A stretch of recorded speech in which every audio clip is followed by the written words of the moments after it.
In Texas, and we're pleased to welcome back Father Steve.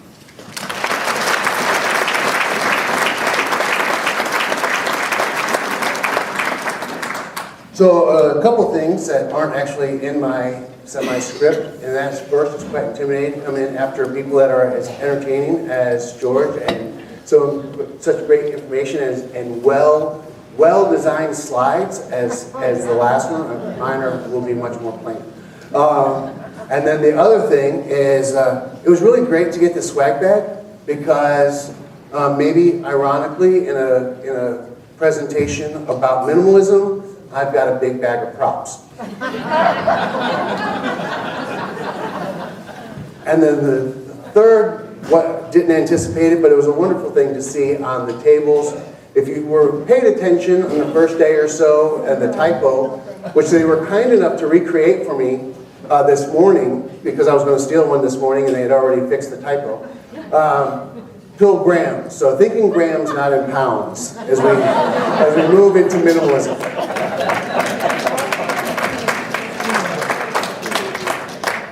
So now, hello and buen camino. I am Father Steve Rindahl and founder of Director of Warriors on the Way, PTSD and Moral Injury Healing Pilgrimage program for combat veterans. But today I'm here to talk about the spirituality of minimalism, specifically a Pilgrim's spirituality of minimalism. And it is part of the Warriors on the Way intentional design, and so we'll talk about that a little bit, use that as a few of our illustrations. And then instead of the value, we don't really tell the Pilgrims, our veterans, that minimalism is part of the design. We allow them to learn that over the course of the Camino, that when they work together and they go forward with less, they will end up going forward with more. But so what I like to talk with our time together, as far as consider how doing the really terrible cliche at this point, doing more with less, will enrich and enhance your Camino. And in all full transparency, this really ought to be subtitled Confessions of an Only Marginal Minimalist.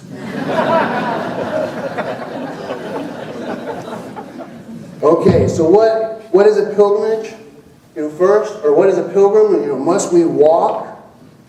I've got some great things. One, we'll start out with, talk about the Camino many years ago. Theologian Martin Thornton writes that a modern Marjorie Kemp, who was an English mystic in the 14th and early 15th century, who made pilgrimage to Camino de Compostela in 1417.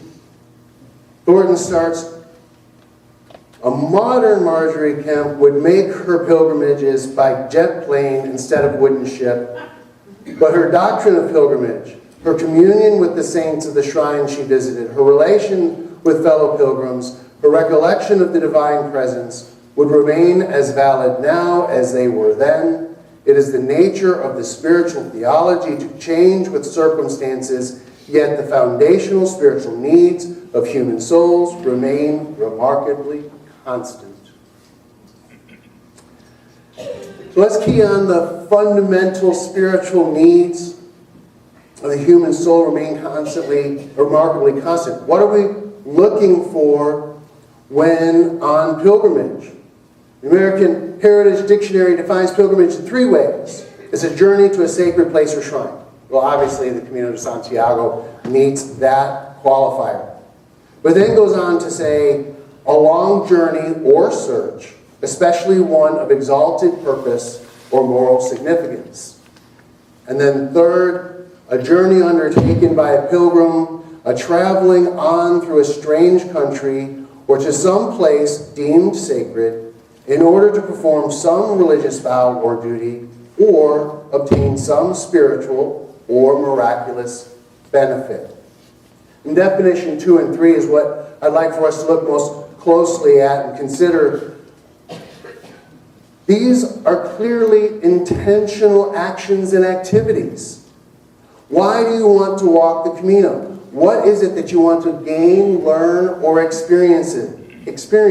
What is it that you desire that will motivate you to live out of a rucksack for days, weeks, or a month or longer? These are the questions we want to look at when we're taking this entire presentation, the Pilgrims, spirituality and minimalism. Those are the questions as to what makes you a pilgrim we want to consider. And then spirituality. What's spirituality? Because today it's all like internet informed, kind of fuzzy around the edges. I'm spiritual, not religious. That was my favorite thing. Whenever I'm on the Camino, be talking to someone, it's perfectly great conversation. It's going wonderful. And then someone says, "So what do you do?" I'm like, "Well, I'm a priest." And, "Oh."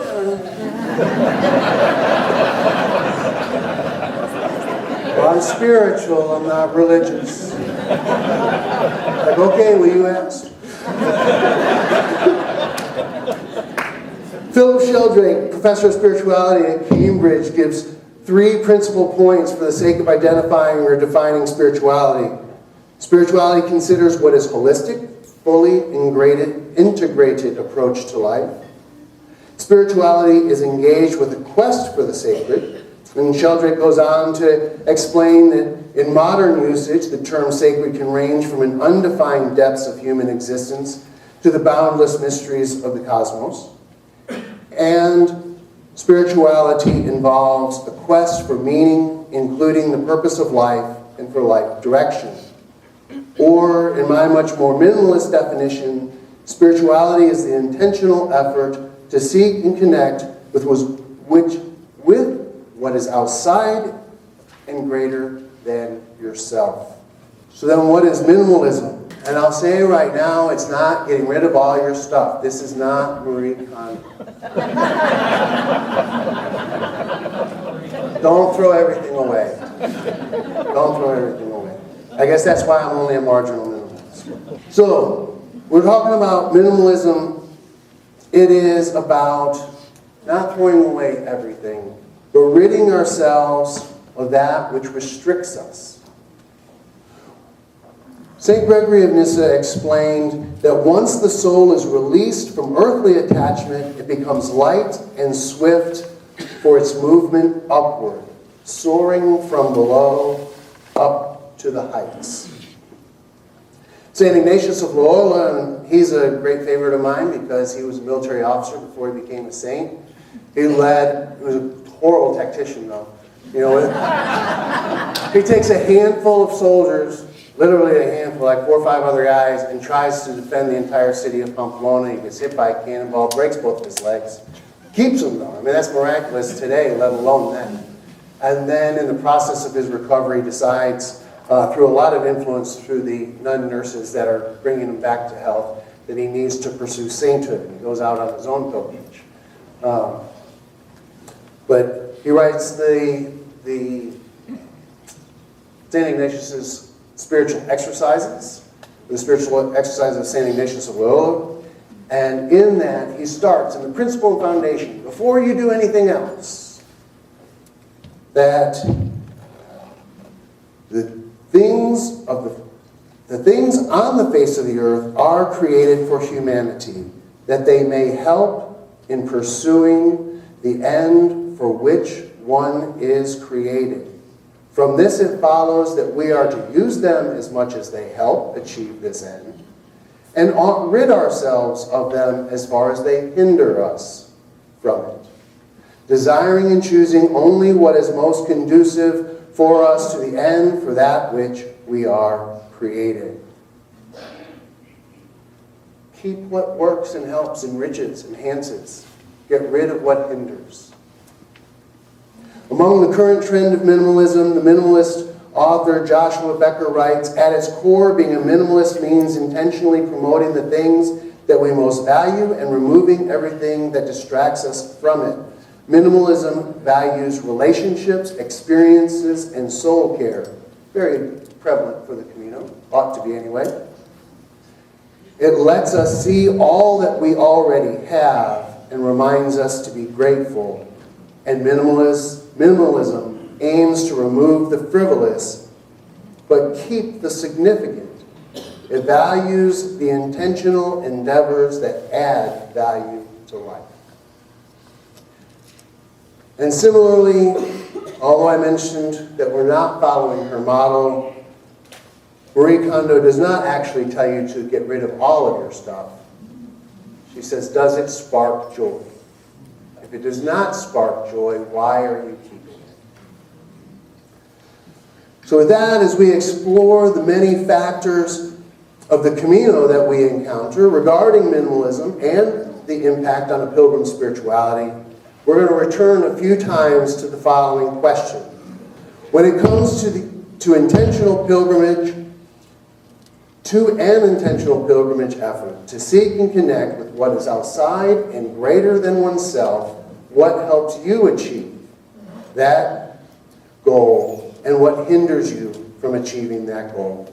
What allows you to soar upward from below to the heights versus what weighs you down and keeps you where you are? What should you discard and what should you embrace? Now, figure that out. What's the first step? Where do we get started in this process? Now, I'm going out on what I think is a really firm limb here. Has at least a few of you seen the film The Way? We're gonna, with very short segments, do a case study of pilgrimage, of pilgrim spirituality, of minimalism, as is revealed in the film The Way. Getting us started. Hey, it worked.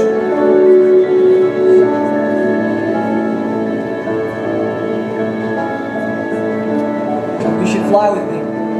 What? You should fly with me. Yeah, right. Turn the car around, pack a bag, grab your passport, forget your golf clubs. Come on, a father-son trip. It'll be fun. Step one, pack a bag, grab your passport, forget your golf clubs. Set aside, at least for now, the luxury, the frivolous. First step in moving yourself towards a pilgrim's spirituality of minimalism. So the question at hand, if the Camino provides is true, why do we pack so much stuff? I do not think that any of us here have packed and carried golf clubs. However, I packed too much stuff stories abound within our Camino forums, and I am extremely guilty on my first Camino, which I used as an extreme lesson for all those following. And as our combat veteran pilgrims on the Warriors of the Way program dislike just how extreme my list can be and what you should or should not carry with you. How much did it weigh? We'll get there. We're going to get there. Thank you for asking, though. So let's go real quick to what is on your packing list. This one here is provided by American Pilgrims on the Camino.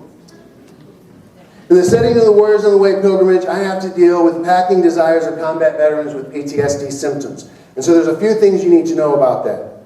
Number one, soldiers always, even without the PTSD, always pack for a worst case scenario because an equipment failure means mission failure means death. Plain and simple. That's all there is to it. Second thing you have to know, those suffering from PTSD have a huge challenge in trusting others and therefore pack to sustain themselves, no matter where they are. The third thing to know, that any soldier who has been in the military for more than a few days realizes that somebody else within their sphere of influence is going to forget something that's necessary, and therefore they pack for the assumed failure of the other person. Are you beginning to understand why a soldier rucksack begins at 65 pounds, moves up from there? Now, in previous iterations, we've had a pilgrim pack a full-size, heavy power converter. Not the little plug-in, the full-size Get rid of the 220, 240, bring it down to 110. Had a Pilgrim pack 3 sets of boots. Attempt to.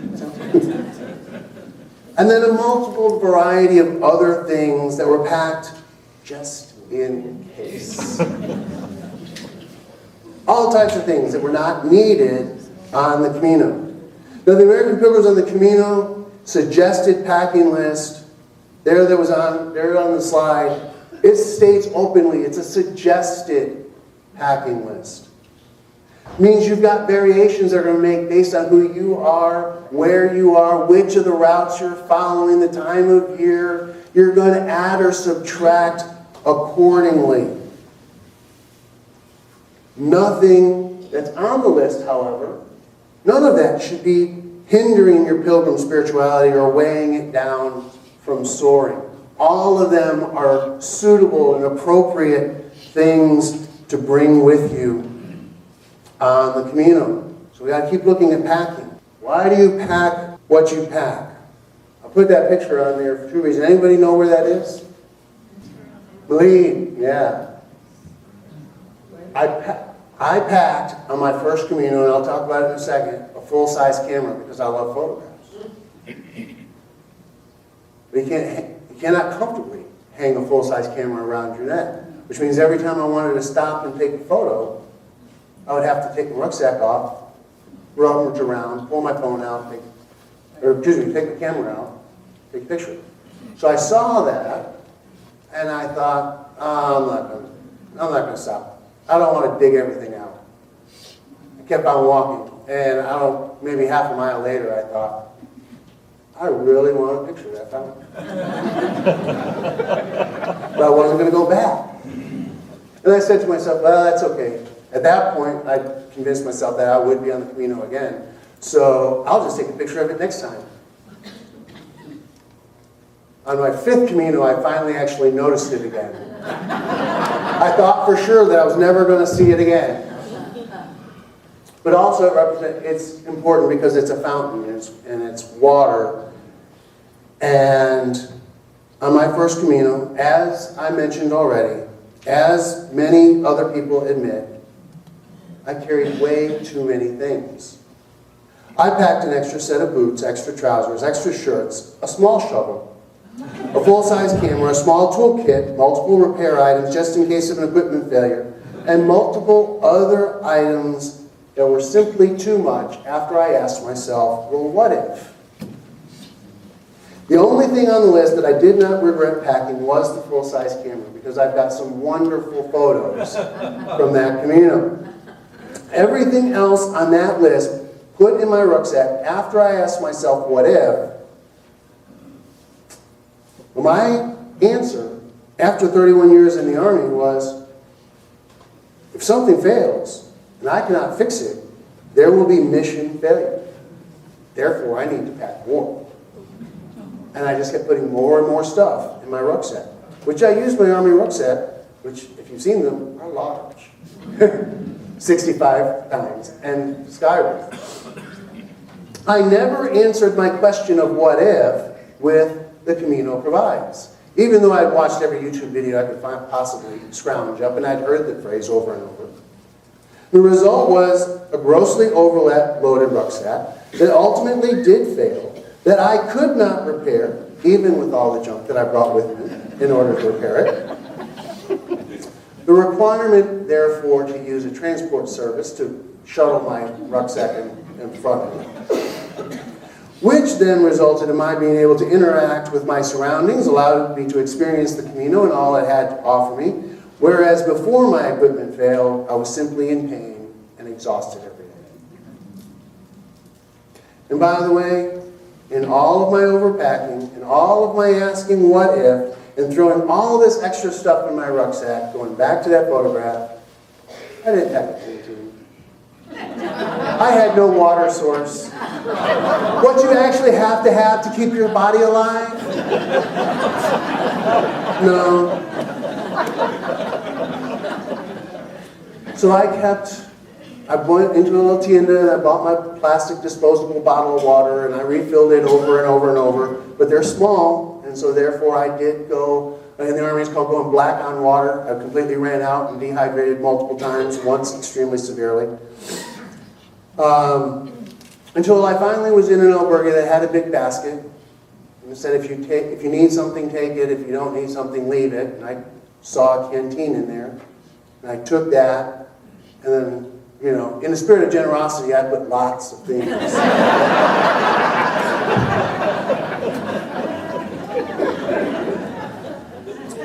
So the Camino did indeed provide. Now, what do you pack? What do you pack? Why have you packed it?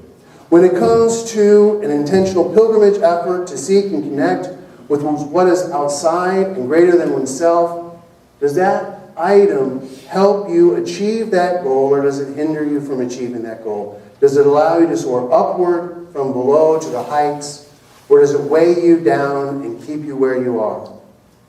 What should you discard, and what should you embrace? Now, the next short clip is from just a moment of the entire thing, and I recommend that you watch the entire thing, although I'm not quite sure how you would access it, but I'm sure someone here does. So we'll figure that out. But it's from a semester on the road to Santiago. It's a pair of professors that bring students, and this is their 4th time bringing students for a semester-long course on the Camino de Santiago.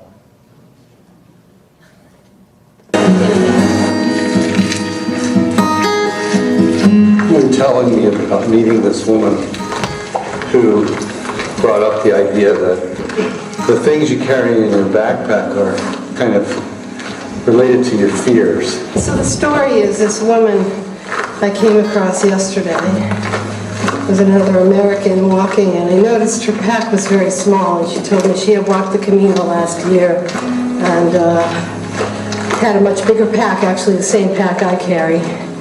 And I said, how come it's so light? She said, well, I realized that everything I carry in my pack is a fear. So I realized I was able to let go of my fears and have a much lighter pack.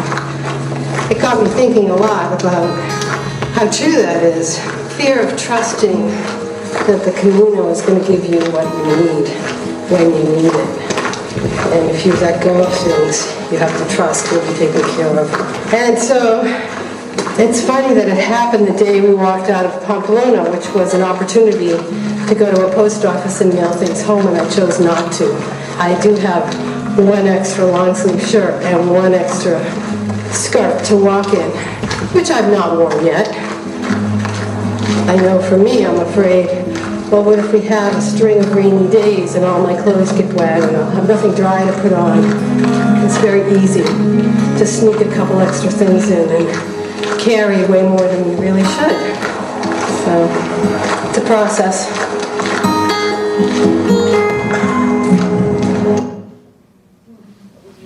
So the first thing I want to point out in that is 4th time with students.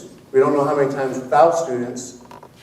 And still learning from the Camino experience. Still learning from pilgrimage.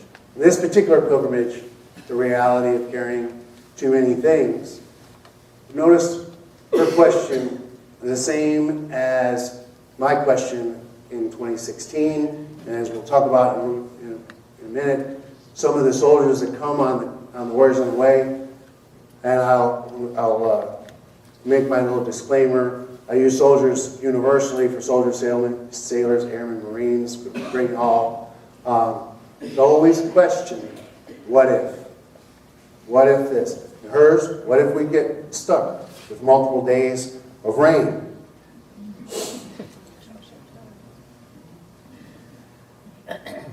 So I want to give you some examples of things that were packed. But before doing so, I asked you, what did you pack that you never used? Whether it was on the Camino or whether it was coming here. Because we really overpack no matter where we go. So here are some Warriors on the Way examples. Now, how much does it weigh? That was the question. We weigh every Pilgrim rucksack before allowing them to get on the plane. We cannot get on the plane exceeding our weight limit. The weight limit is 18 pounds. That includes water. And canteen is 40 ounces. If the pilgrim's rucksack weighs more than 18 pounds, the question is, what are you going to leave behind? The pilgrim who tried packing 3 sets of boots had foot problems. He left 2 of those sets of boots behind. He started his packing with, what if my feet hurt? The person who attempted to carry a full-size power converter was worried about the European electricity damaging electronics. The pilgrim never could resolve the fear over that converter, and along with some other pressing concerns, the pilgrimage was never fully engaged as it should have been. Other examples include extensive wardrobes. What if I did not have a chance to wash clothes? Extra blankets. What if the sleeping bag inside of a heated building is not warm enough? My never can get my own mind around it favorite / most frustrating Febreze. What if my clothes smell?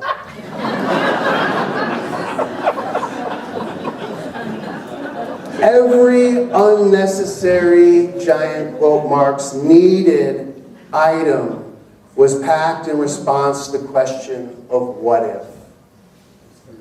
And they were all irrational fears. And we'll just emphasize the last one. As we know, all pilgrims' clothes smell because that's just what it happens when you walk all day. The fear is irrational because smelling bad's an already known outcome. We know it's going to happen. And we know it's going to happen to everyone. You're not going to be singled out for smelling bad. More importantly though, when we did that way and I forgot a prop, see? Bad packing. Got a fish scale. Hang it on there, 18 pounds, well past 18 pounds. What have you got in here that's not on the packing list? Pulls out this Febreze.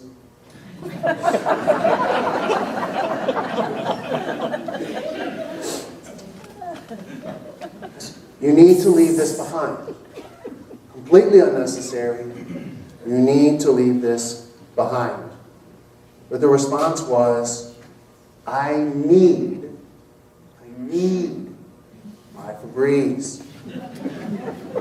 It pushes you over the weight limit. I won't carry any water.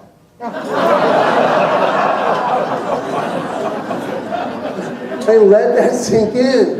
The pilgrim's fear of unpleasant smells was so entrenched that pilgrim was willing to go without what sustains life. What I had completely unintentionally forgotten on my first Camino, this person was willing to intentionally go without in order to overpack for the sake of an irrational need, an irrational fear.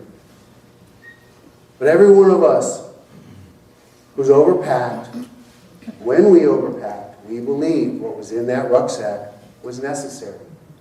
And we're willing to defend, like this Febreze example, I'll give up my water, which, if you follow that on its logical trail, is I will give up my life for everything in this rucksack. So another element of our case study. Sail on home to Jesus, won't you, good girls and boys? I'm all in pieces, you can have your own choice. 'Cause I can see a heavenly band full of angels coming to set me free. Said I don't know nothing about the wild wind, but I can tell you that it's bound to be, because I can feel it now. On a country road,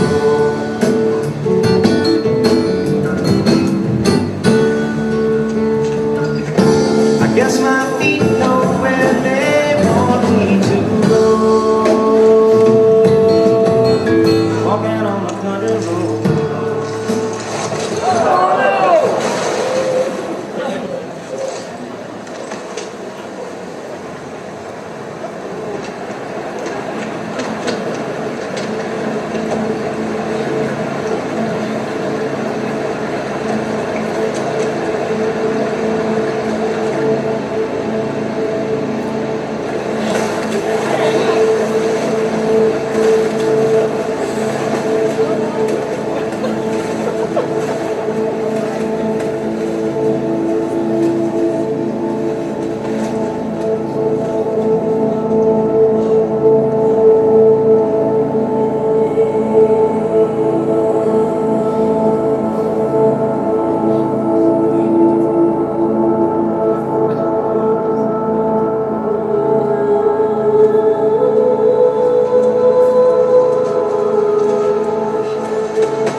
as soon as you stepped on the bridge, you hear all people knowing what's going to happen next.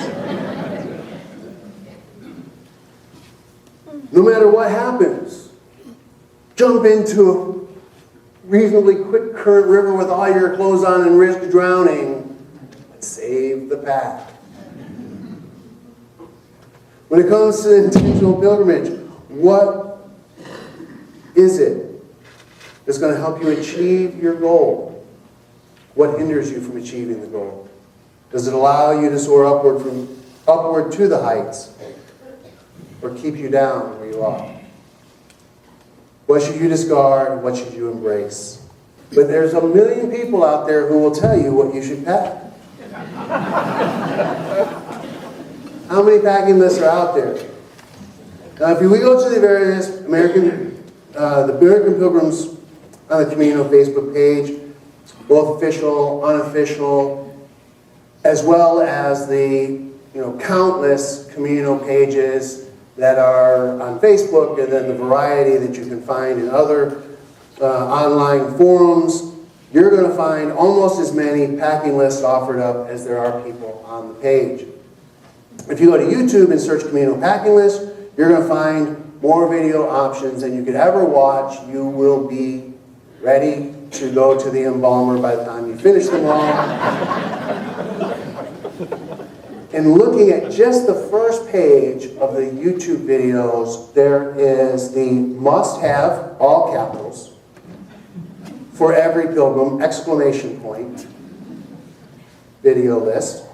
There are a few that are the best packing list. And there are two that are, just the first page of results, the perfect packing list. Now, of course, there's significant overlap between them all, and then each one will have at least an item or two that's unique to whoever is presenting. And I saw in preparation of doing this presentation today, one that specifically said that it was the packing list for minimalists. There's probably more, but I just saw the one. And that video opened with the presenter saying that this is the perfect packing list.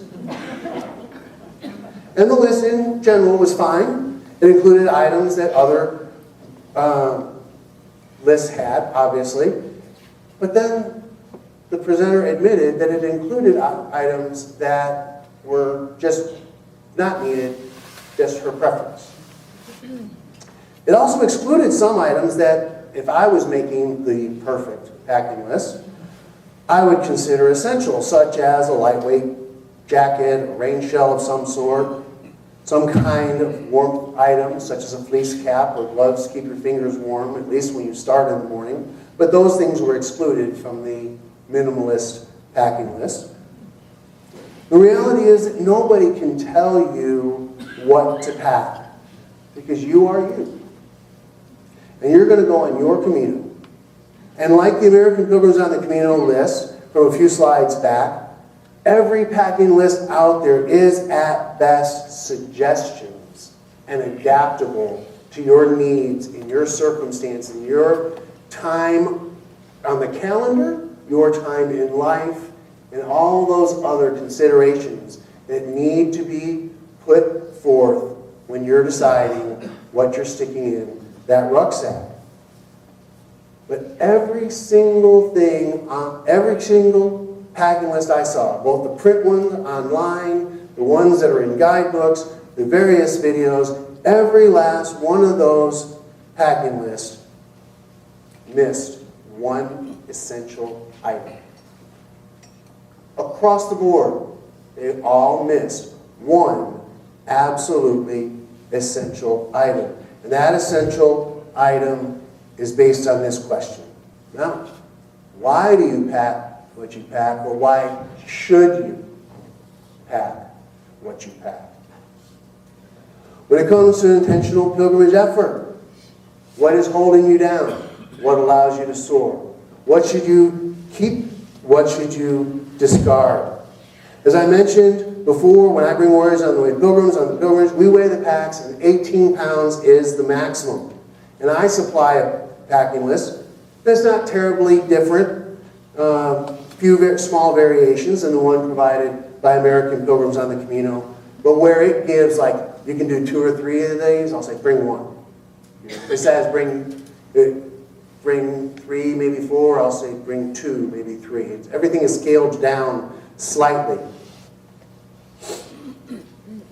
I supply that packing list, and if you follow it, absolute strict, just the minimums, because it'll be, bring 1, you might want to bring 2. You do just the minimums. The pack, the water, and everything on the list will add up to 13.5 pounds. And that's usually my size clothes. If you're like Dr. Phillips, if any of you remember the picture from last year, if you've watched any of our videos, Dr. Phillips is our team psychologist. She's 5'1" or 5'2", and she's about this big around, right? I think if she follows the list, she's probably at 10 pounds at the most.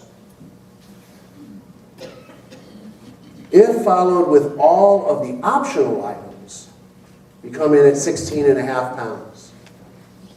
Now that means each pilgrim taking the packing list and taking the allowed weight of 18 pounds can choose between 1.5 and 3.5 pounds of things to embrace and enhance their pilgrimage. These are things that are packed not from asking, what if? These are things that are packed after asking, when it comes to that intentional pilgrimage, what will help me soar? What will actually help me achieve making the connection with that which is greater and outside of myself? Ultimately, it is an exercise in letting go of fears and reaching out for an enriched life. An opportunity to ask oneself, what is really the most important thing in life to me? And it is not an extra set of boots, it's not extra clothes, it is not extra blankets, it is certainly not Febreze. What is the most important thing you can have on your pilgrimage? Now we're watching Tom grow now. He went from only leaving behind golf clubs to at least restricting himself to a rucksack, but still needing the rucksack. And he's going to risk life and limb to save. And now he's at the next stage of his pilgrim spirituality of minimalism. No matter how far I've walked, is this weather beautiful? Hey, that kid took my bag. That kid stole my bag! Hey! Hey!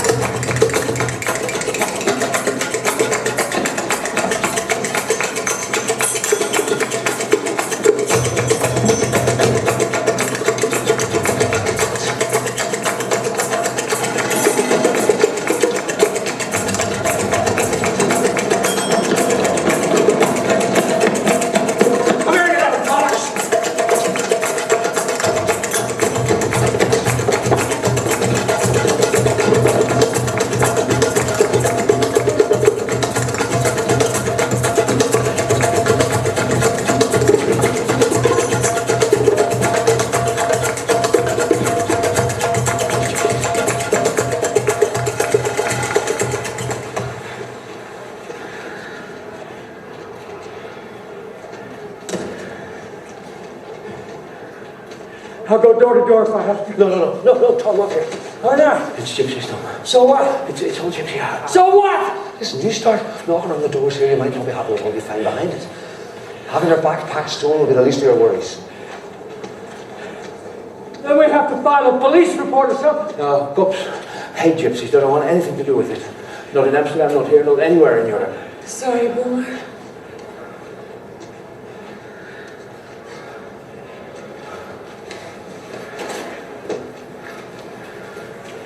Can you hear me, son? I know you're here. Just give me the box. Come. Just give me a little box. You can keep the pack. Just give me the box.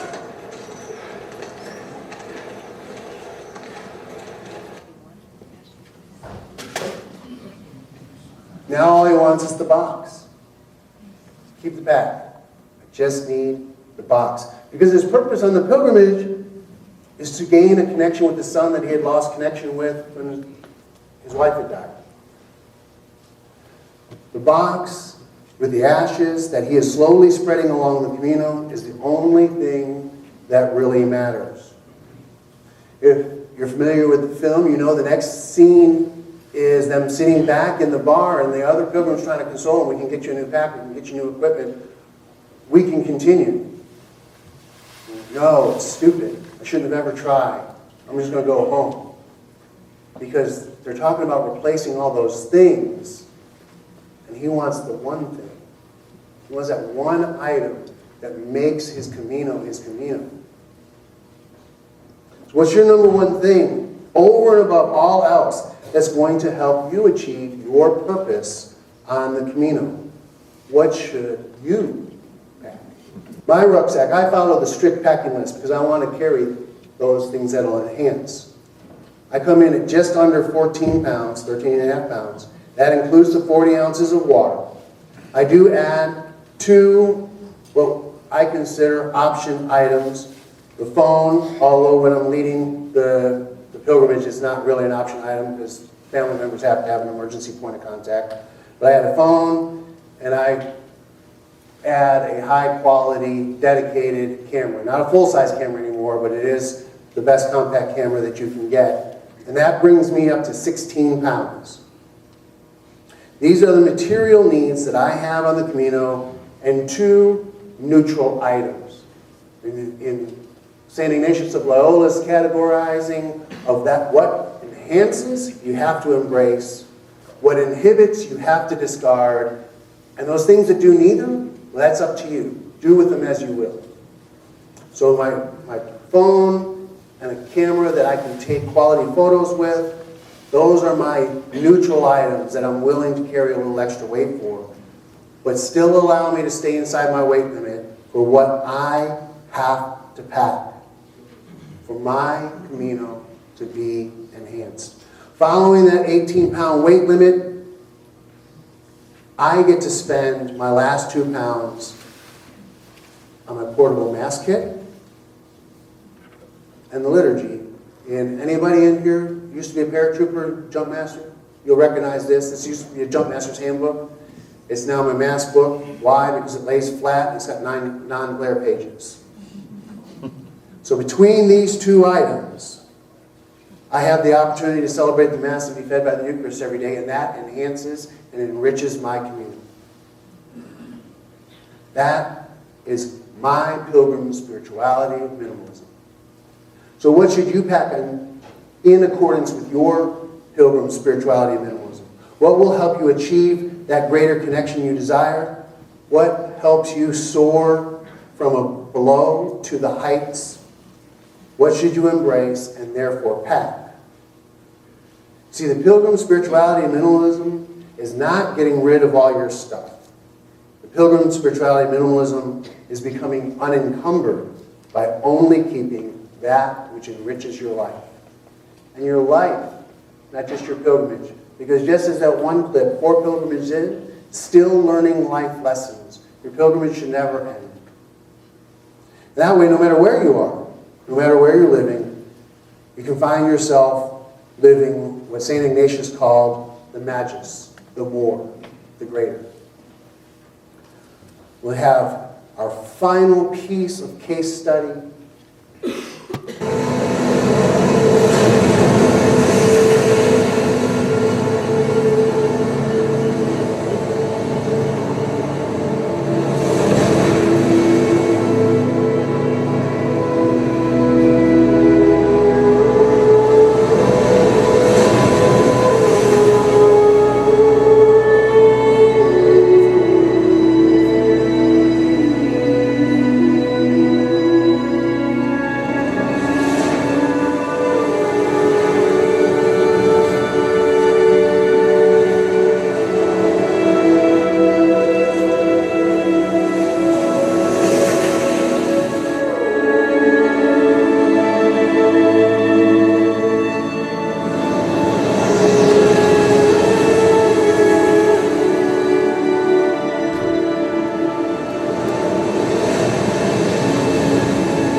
conversion is now complete. He's rid himself of all the things that hinder him. He has maintained and embraced that which enriches his life, and he's able to travel further and longer and a greater life by not being hindered by all the things that would hold him back. And that, I ask to be what your pilgrimage will do for you.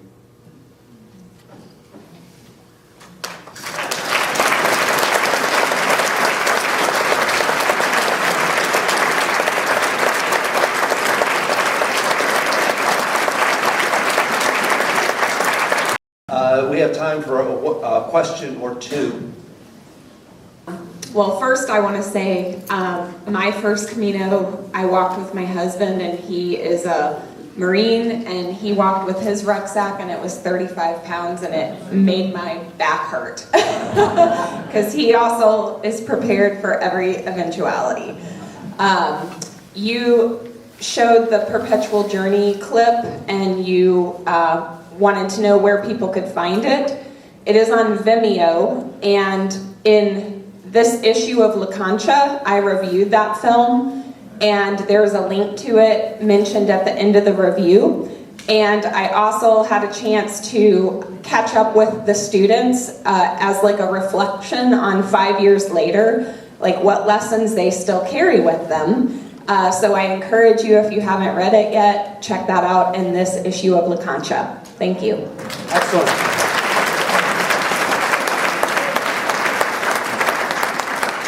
So, Kirsten?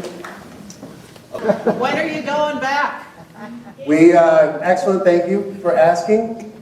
We have a full group of pilgrims. We're actually one over what I consider our maximum this year. And we will gather in San Antonio, where we supply every pilgrim who is going with everything they need: rucksack, sleeping bag, trekking poles, rain equipment, everything that's required for them other than their own clothes and boots. We issue all that on Friday, September 9th, have a get-to-know-you dinner that evening, and then we fly out September 10th.